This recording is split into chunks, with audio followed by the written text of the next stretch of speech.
2025년 부활주일을 맞이해서 저희들 함께 고백하기 원합니다. 제가 먼저 외치겠습니다. 여러분 따라서 동일한 마음으로 함께 외쳐주시기 바랍니다. 예수님 부활하셨습니다. 예수님 부활하셨습니다. 나도 부활합니다. 한 번 더요. 예수님 부활하셨습니다. 예수님 부활하셨습니다. 나도 부활합니다. 아멘. 부활주일은요, 예수님께서 우리 죄를 위해서 죽으시고 다시 살아나셨다는 것을 우리가 믿음으로 고백하면서 그러한 은혜를 주신 하나님께 감사드리는 주일입니다. 그리고 더 나아가서 우리의 부활을 믿음으로 소망하면서 남은 삶을 살겠습니다라고 다짐하는 날입니다. 먼저 이런 생각을 하면서 오늘 설교를 시작하기 원해요. 만약에 예수님의 부활이 없다면 무슨 일이 벌어졌을까라는 거예요. 자, 오늘 우리가 읽은 본문에 보면 사도 바울은 부활이 없다면이라고 몇 가지 이야기들을 해줍니다. 정말 부활이 없었다면 제일 먼저 생겨나는 일은 성경책은 거짓말을 기록한 책이 됩니다. 성경에는 예수님의 부활을 그대로 증언해주고 있는데 만약에 예수님의 부활이 없었다면 성경 자체가 거짓말을 하는 책으로밖에 남지 않게 될 것이요. 그리고 또 무슨 일이 있을까요? 예수님이 거짓말쟁이가 됩니다. 예수님은 복음서에 보면은 15번에 걸쳐서 나는 십자가에서 죽을 거고 3일 만에 다시 살아날 거야 라고 말씀하셨어요. 근데 예수님의 부활이 없었다면 예수님이 거짓말쟁이가 돼요. 그리고 오늘 우리가 함께 읽었던 서신을 그토록 많이 썼던 사도 바울 역시 거짓말쟁이가 됩니다. 그는 예수님이 부활했다고 그토록 강조하고 있는데 다 거짓말이라는 것이죠. 또 하나, 예수님이 부활하시지 않았다면 최소한 500명 이상이 거짓말쟁이가 되는 거예요. 자, 오늘 고린도후서 15장이 앞부분을 읽지 않았는데 제가 한번 읽어드릴게요. 15장 4절부터요. 장사 지낸 바 되셨다가 성경대로 사흘 만에 다시 살아나사 게바에게 보이시고 후에 12제자에게와, 그러니까 베드로에게 보이시고 12제자에게도 부활하신 예수님이 나타나셨다는 거예요. 그 다음에 보세요. 그 후에 500여 형제에게 일시에 보이셨나니 그 중에 지금까지 대다수는 살아있고 어떤 사람은 잠들었으며 그 후에 야고보에게 보이셨으며 그 후에 모든 사도에게와 맨 나중에 만삭되지 못하여 난 자 같은 내게도 보이셨느니라. 자, 예수님이 부활하신 후에 자신의 그 부활의 몸을 보여준 사람이 여기에 성경에 기록된 데를 보면요, 500, 한 15명 정도가 돼요. 그렇죠? 근데 여기 보세요. 유대인들은 그 여자들을 굉장히 이렇게 무시했잖아요. 그래서 사람 수에 여자들을 포함시키지 않았어요. 그래서 그런 어떤 배경으로 본다면 고린도후서 15장 6절에 500여 형제에게 일시에 보이셨다 그러면 아마 예수님이 굉장히 많은 인원이 모인 곳에 나타나셨던 것 같아요. 그래서 내가 이렇게 부활했다는 걸 보여주신 것 같은데 여자들도 있었을 것이다라고 우리가 예상을 해본다면은 굉장히 많은 사람이 부활하신 예수님을 본 거예요. 그래서 만약에 예수님이 부활하시지 않았다라는 것을 누군가 증명하기 원한다면 최소한 500여 형제를 찾아가서 당신이 예수님 부활하셨다고 하는데 그 부활하신 예수님을 봤습니까? 안 봤습니까? 그걸 다 확인해야 되는 거죠. 그렇죠? 안 본 거 맞죠? 그럼 그 다음 사람한테 물어보고. 그래서 어떻게 보면 예수님이 부활하지 않았다라는 것을 증명하는 게 훨씬 더 어려운 거예요. 예수님 부활했습니다라고 말하는 게 훨씬 쉽지, 부활하지 않았다는 것을 증명하려면 부활하신 예수님을 만난 사람을 다 찾아가서 내가 보지 못했습니다. 그건 거짓말입니다라는 것을 증언받아야 되기 때문에 사실 그게 어렵다는 거예요. 만약에 예수님이 부활하시지 않았다면 그럼에도 불구하고 예수님이 어떤 기적을 행하는 능력이 있었던 한 사람이었다면 그 시대로 예수님의 어떤 사역이나 예수님의 명성은 잊혀져 갔을 거예요. 더군다나 예수님이 부활하셨다는 것을 분명히 믿고 그것을 함께 했기 때문에 사도들은요, 목숨을 바쳐서라도 예수님의 부활을, 그 복음의 메시지를 전할 수 있었던 것이죠. 어떻게 맨정신으로 거짓말하는 사람을 자기의 목숨을 바쳐서 그 사람이 메시아라고 말을 하겠습니까? 그러니까 제자들의 순교의 그 자세나 그의 삶을 통해서도 예수님이 정말 부활했구나, 그래서 하나님의 아들이구나라는 것을 우리는 그 제자들의 모습을 통해서도 확인받을 수 있다라는 것이에요. 지금 바울이 이 서신을 쓸 때라든가 예수님이 부활 승천하신 이후에 그 시대 사람들에게 예수님이 부활했냐 부활하지 않았냐 이건 크게 논쟁거리가 되지 않았습니다. 왜? 많은 사람들이 부활하신 예수님을 봤기 때문에, 그것을 믿어야 되냐 말아야 되냐 그런 것 때문에 고민하지 않았던 것이죠. 왜? 그 당시 함께 살았던 수많은 사람들은 그 사실을 그대로 인정할 수밖에 없었기 때문이에요. 그런데 시간이 지나니까, 그리고 그 자리에 없었던 사람들은 야, 사람이 어떻게 다시 죽었다가 살아나겠어, 그 사람 또 죽지 않았어, 뭐 이런 식으로 이야기를 하면서 예수님의 부활 자체를 의심하기 시작한 것이죠. 그래서 세월이 지납니다. 예수님의 부활을 목격하고 함께 예수님과 지냈던 사람들이 다 죽고 세월이 지나고 나니까 사람들은 설마 하게 된 것이에요. 오늘날도 심지어 교회 다니는 사람들 중에도 예수님이 부활했다라는 이 사실을 잘 믿으려고 하지 않는 사람들이 있다라는 통계가 있어요.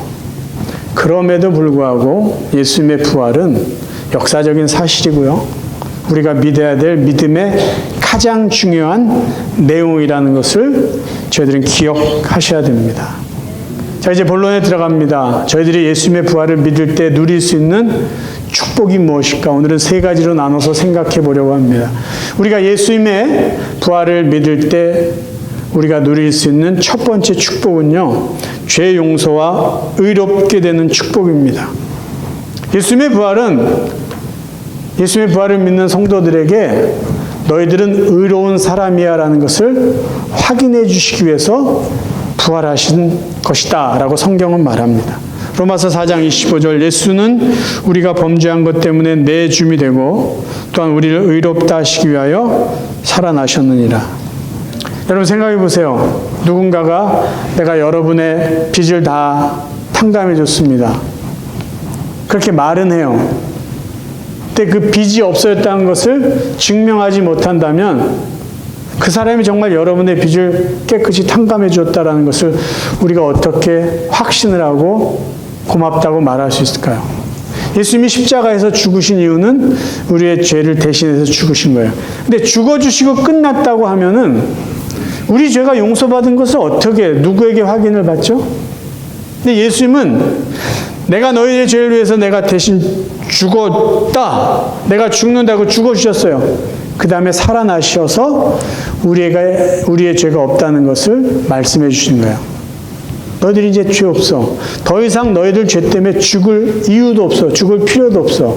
그리고 죄 용서받은 사람이 어떻게 되는지 알아? 나처럼 돼.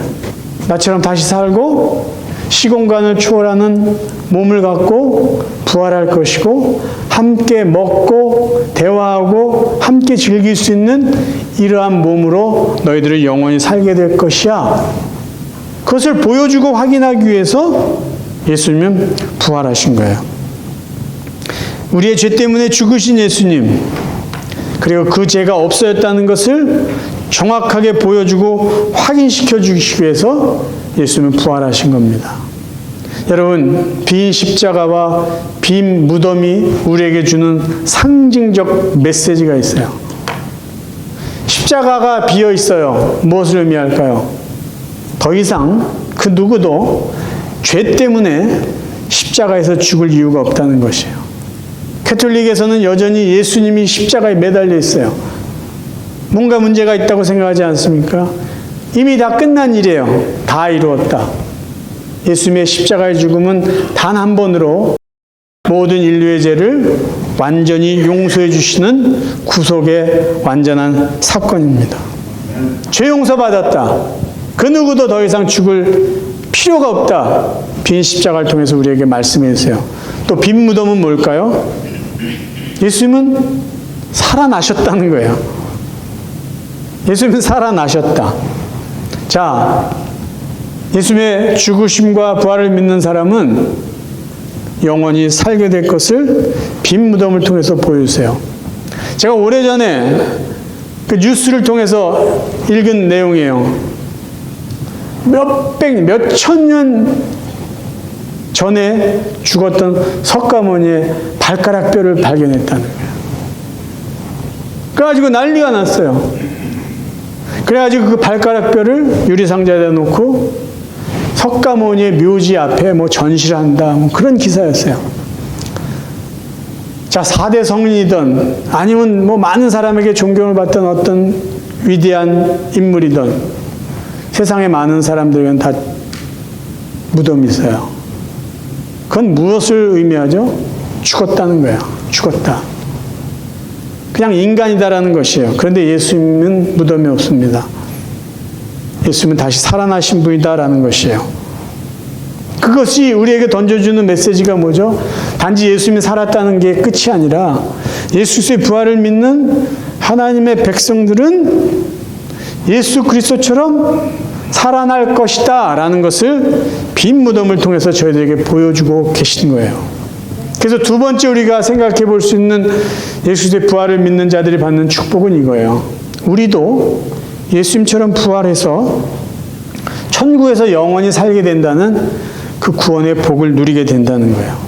예수님의 부활은요, 성도들의 부활을 보증해 주시는 거예요. 보증해 준다는 건 뭐예요? 미리 보여준다라는 것이에요. 예수님이 부활하시기 전에 세상에 부활은 없었습니다. 물론 그 전에 죽었던 사람이 다시 살아났던 적은 있어요. 예수님도 그런 일을 하셨어요. 근데 죽었다가 다시 살아난 사람은 영원히 살지 못하고 죽었어요. 근데 예수님은 죽으셨지만 다시 살아나시고 또다시 죽지 않고 영원히 살아계세요. 주님이 영원히 살아계신 곳이 어디입니까? 하늘나라 천국이에요. 그래서 예수님의 부활을 믿는 저희들은 예수님처럼 부활하여 예수님과 함께 천국에서 영원히 살 것을 믿고 예수님이 그것을 보증해 줬기 때문에 우리도 그렇게 살 것을 소망하며 사는 사람들이에요. 자, 오늘 우리가 읽은 본문을 보면은 이제 그리스도께서 죽은 자 가운데서 다시 살아나사 잠자는 자들의 첫 열매가 되셨도다라고 말하고 있어요.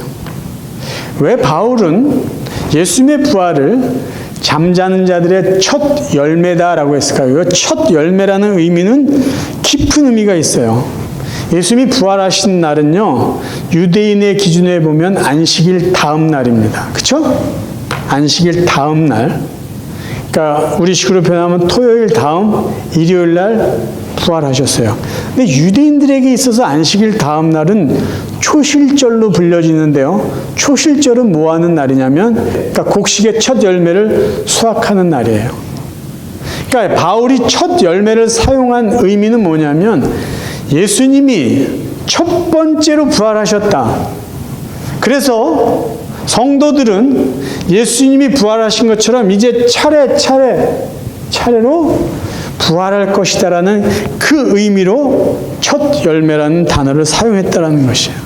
그러니까 예수님의 부활은 그분 한 사람의 부활로 끝나는 게 아니라 주님의 부활은 성도들의 부활의 첫 번째 샘플이다.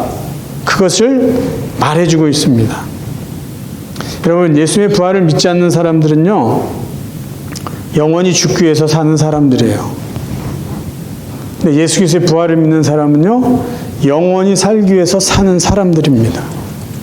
그래서 베드로 사도는요, 부활 신앙을 가진 사람들을요, 예수님의 부활을 믿는 사람을 산 소망이 있는 사람이라고 표현해주고 있어요. 베드로전서 1장 3절입니다. 우리 주 예수 그리스도의 아버지 하나님을 찬송하리로다. 그의 많으신 긍휼대로 예수 그리스도를 죽은 자 가운데서 부활하게 하심으로 말미암아 우리를 거듭나게 하사 산 소망이 있게 하시며, 하나님이 예수 그리스도를 부활하신 것은 결국 우리에게 살아있는 소망을 갖고 살게 하시기 위해서라는 거예요. 살아있는 소망이 뭡니까? 영원히 사는 거예요. 영원히. 누구와요? 하나님과 그리스도 예수와 먼저 부활한 하나님의 백성들과 함께. 그러니까 2000년 전에 예수님이 부활하신 것은 우리의 미래의 모습을 이미 보여주는 하나의 예표입니다. 아, 우리도 예수님처럼 저렇게 영원히 사는구나. 영원히 하늘나라에서 사는구나. 그것을 예수님이 미리 보여주셨다는 거예요. 로마서 8장에 이런 말씀이 있습니다. 그리고 만일 예수를 죽은 자 가운데서 다시 살리신 하나님의 영이 여러분 속에 계시면 하나님께서는 여러분 속에 계시는 이 성령에 의해서 여러분이 죽은 후에도 여러분의 썩을 몸을 다시 살리실 것입니다. 이게 예수님께서 부활하신 것이 곧 우리의 부활의 보증이라는 뜻이야. 우리는 이 육체는 이 땅에서 정한 세월을 살다가 죽어서 땅에 묻힐 거야.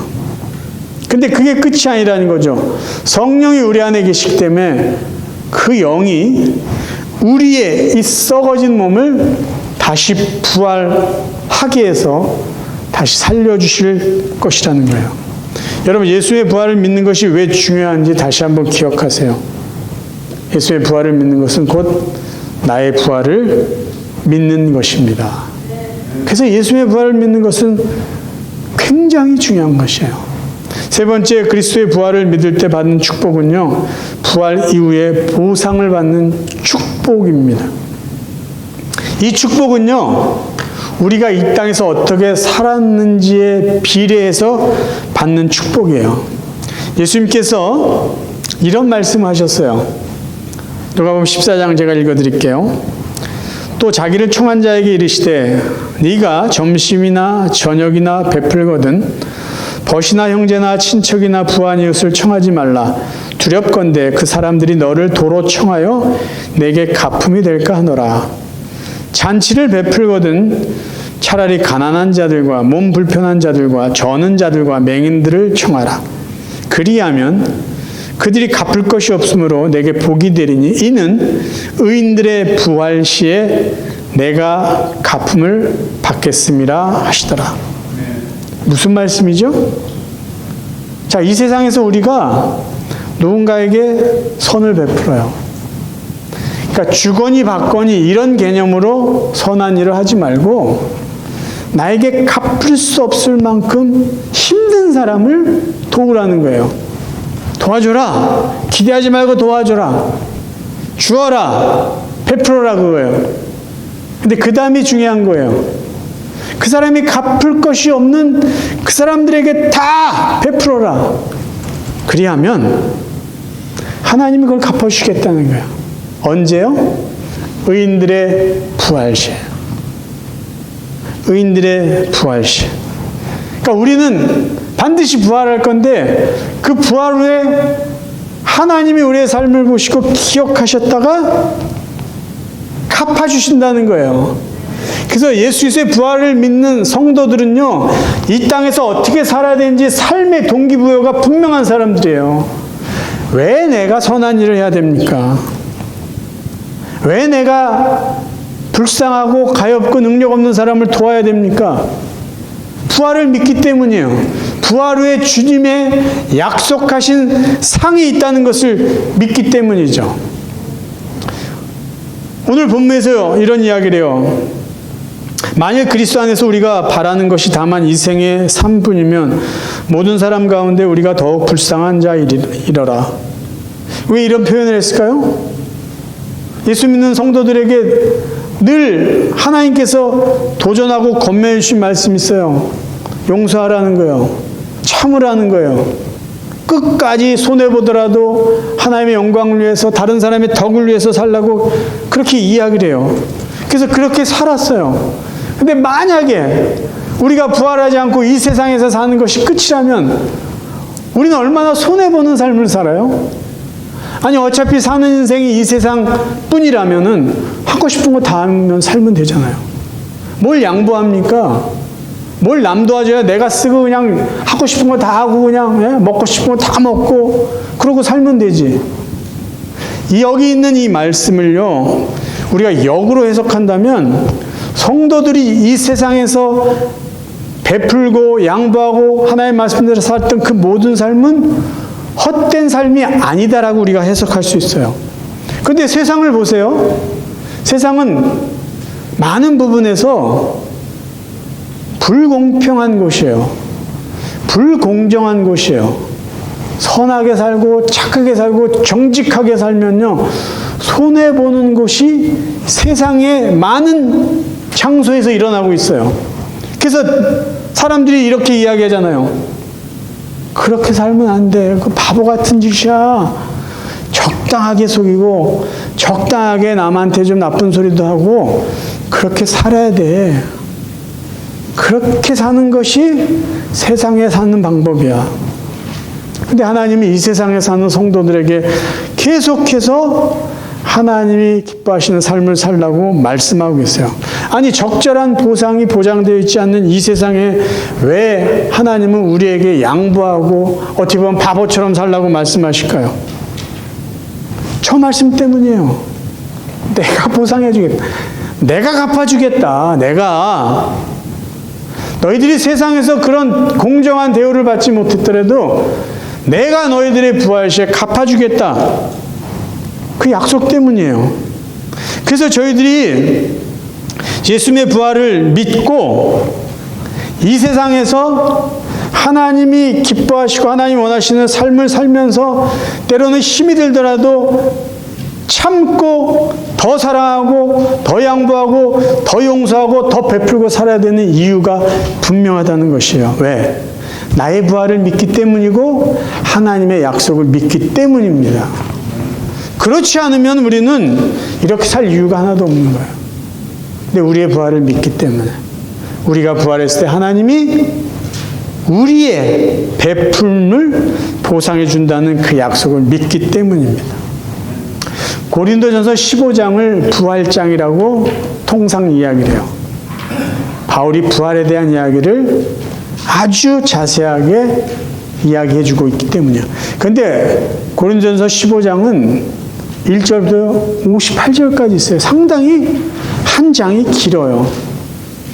그러니까 바울이 성경대로 예수가 부활했다, 부활을 믿어야 된다, 믿지 않으면 이런 일이 있다 막 얘기한 다음에 결론을 이렇게 맺습니다. 그러므로 내 사랑하는 형제들아, 견실하며 흔들리지 말고 항상 주의 일에 더욱 힘쓰는 자들이 되라. 이는 너희 수고가 주 안에서 헛되지 않은 줄 알미라. 상당히 자신 있게 말합니다. 형제들아, 너희들이 지금 신앙생활 잘하는데 흔들리지 않고 항상 주의 일에, 그 다음에 더욱이라는 단어를 넣어요.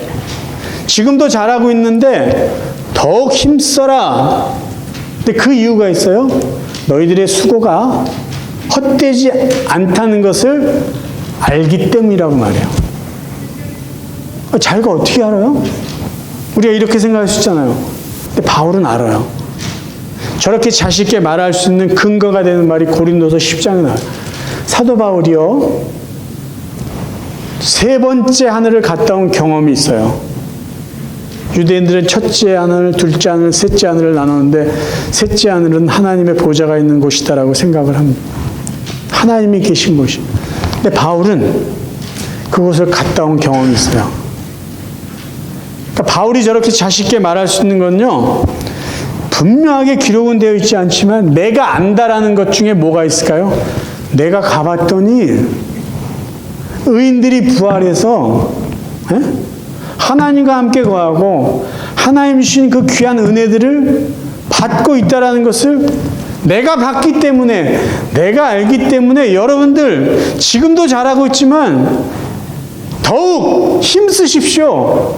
왜? 여러분의 수고가 하늘에 갔더니 헛수고가 아니다라는 것을 내가 알기 때문입니다. 그렇게 이야기해 주고 있는 것이에요. 사랑하는 성도 여러분, 우리가 예수의 부활을 믿어야 되는 중요한 이유, 예수 그리스도의 부활을 믿느냐 안 믿느냐에 따라서 우리의 영혼이 어디에서 영원히 살 것인가가 결정이 납니다.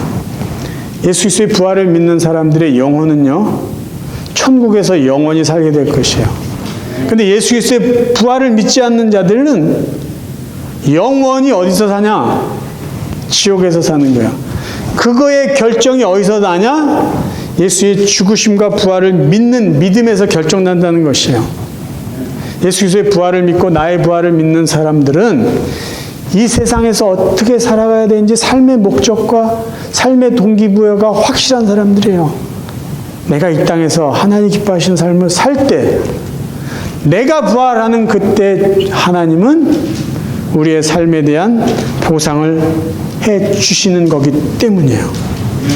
저와 여러분의 남은 삶이요, 예수님 부활하셨듯이 나도 부활합니다라는 이 믿음으로 하늘나라 천국을 소망하면서 살 수 있기를 바라요. 살아있는 소망을 붙잡고 살아갈 수 있기를 바라요. 그리고 하나님이 기뻐하신 선한 일에 더욱 힘쓰세요.